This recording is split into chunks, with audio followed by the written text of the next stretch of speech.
C'est l'un des plus grands mystères de l'aviation. Un dirigeable fantôme qui se pose tout seul en pleine rue.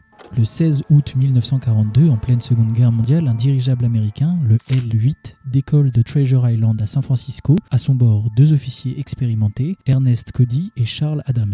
Leur mission, patrouiller au-dessus de l'océan pour repérer d'éventuels sous-marins japonais. Tout est normal jusqu'à 7h38 quand Cody envoie un message à la radio.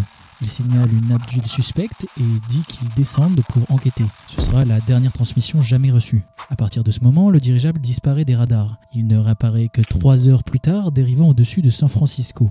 Il vole trop bas, sans trajectoire claire, frôle des toits, coupe des câbles électriques et heurte même une falaise, perdant une charge anti-sous-marine au passage. Finalement, il finit par s'échouer doucement dans une rue de Daly City. Les habitants accourent, persuadés de retrouver les pilotes blessés, mais quand les secours ouvrent la nacelle, elle est vide. À l'intérieur, les moteurs tournent encore, la radio est en marche, les parachutes et le canot de sauvetage sont là. Rien ne semble déplacé, aucune trace de lutte ou même de corps. Seules 2 ceintures de sauvetage manquent, comme si les 2 hommes s'étaient volatilisés en plein ciel. Une enquête est alors ouverte, l'hypothèse la plus probable selon la Navy, l'un serait tombé à la mer et l'autre aurait sauté pour le sauver. Mais la mer était calme ce jour-là et aucune trace n'a jamais été retrouvée. Alors les théories se multiplient. Capture par un sous-marin japonais, désertion volontaire, expérience militaire ratée, voire enlèvement extraterrestre. Officiellement, l'affaire reste classée comme un accident en mer. Cody et Adams sont déclarés morts en 1943 sans qu'on sache jamais ce qui s'est réellement passé. Quant au dirigeable, il a été réparé et a continué de voler plusieurs années. Sa nacelle est aujourd'hui exposée dans un musée naval américain. Et la question demeure, comment 2 pilotes aguerris ont-ils pu disparaître sans laisser la moindre trace